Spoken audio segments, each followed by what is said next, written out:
مشاهدينا على قناة المسار الجديد، يسعد أوقاتكم من وين ما كنتوا عم تتابعونا. اليوم بدي رحب بضيفي المعالج الفيزيائي الأستاذ تمام الشوفي. أهلا وسهلا فيك أستاذ تمام. بالمهلي، يعطيكم الألف عافية. أنا بداية بدي أتشكركم كثير على الاستضافة الجميلة. يعطيكم الألف عافية يا رب. يا هلا. خلينا بداية نحكي تعريف هيك عن العلاج الفيزيائي. هلا، العلاج الفيزيائي هو أكثر اختصاص طبي بيعتمد العلاج الطبيعي للمريض، محايد للعلاج الدوائي أو العلاج الجراحي أو أي وسيلة تانية ممكن تؤدي لضرر لجسم المريض. نعم. يعني ميزة أساسية بالعلاج الفيزيائي إنه ما في آثار سلبية على جسم المريض.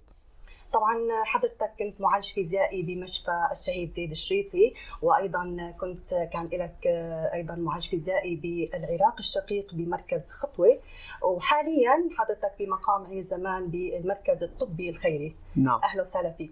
طيب، فينا نعرف شو هي اكثر الحالات الشائعه بالعلاج الفيزيائي اللي بتلاقوها بعملكم؟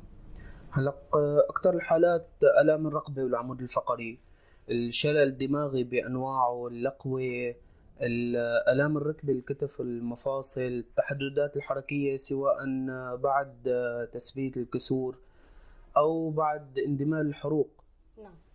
وفي حالات متعدده. يعني تختلف مده العلاج الفيزيائي بين حاله وثانيه؟ اكيد. يعني أكيد. ممكن تاخذ سنين علاج فيزيائي؟ ايه، في بعض الحالات نعم.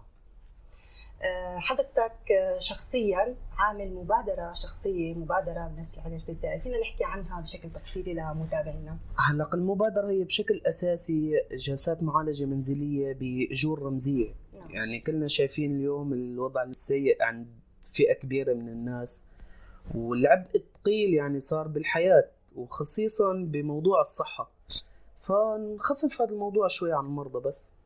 شكرا لمبادرتك الطيبة. تسلم يا رب. العفو. رائعة منك. الله يخليك. نحن أكيد بنهاية الحلقة بدي أشكر حضورك اليوم معنا. تسلم يا رب.